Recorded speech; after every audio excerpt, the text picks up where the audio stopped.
যখন মানুষের সময় খারাপ যায় তখন কেউ হাত ধরে না, সবাই ভুল ধরে।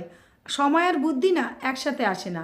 সময় থাকতে থাকতে বুদ্ধি আসে না, আর বুদ্ধি থাকতে থাকতে সময় আসে না। আর যখন বুদ্ধি আসে তখন সময় থাকে না।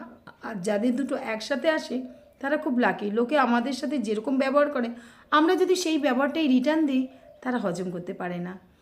আর তখনই তুমি বাজে হয়ে যাবে। কারোর ওপর অন্ধ বিশ্বাস করা উচিত নয়, কারণ একজন অন্ধ মানুষও যখন দেখতে শেখে তখন সে প্রথমেই ওই লাঠিটাকে ফেলে দেয় যে লাঠিটা তাকে যতদিন সাথে ছিল। পরকে আপন বানানো অনেক সোজা, কিন্তু আপনকে আপন বানিয়ে রাখা অনেক বেশি কঠিন। ধার সবসময় বুঝে শুনে দেওয়া উচিত, কারণ যে ধার চায় সে একবারই চায়, আর যে দেয় সে কিন্তু বারবার চাইতে হয়।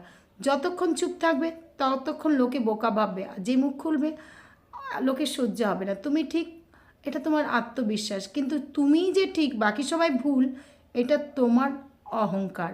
যেই পরিবারে সবাই একে অপরের হাত ধরে থাকে তাদের কখনো অন্যের পা ধরে থাকতে হয় না। বয়স বাড়ার সাথে সাথে না একটা আলাদা ব্যাপার আছে, চোখ ঝাপসা হয়ে যাবে, কিন্তু কিন্তু মানুষকে ঠিক চেনা যাবে। মানুষ হলো অনেকটা আয়নার মতো, যখন ভালো থাকে তখন সবাই দেখে চলে যায়, আর যখন ভেঙে পড়ে তখন সবাই পাশ কাটিয়ে চলে যায়। সম্পর্ক যাই হোক না কেন, একটা জিনিস মাথায় রাখো, যার থেকে তুমি আশা করবে সেই তোমার জীবনের তামাশা করবে। কাউকেও নিজের মনের কথা অনেক ভেবে চিনতে বলবে।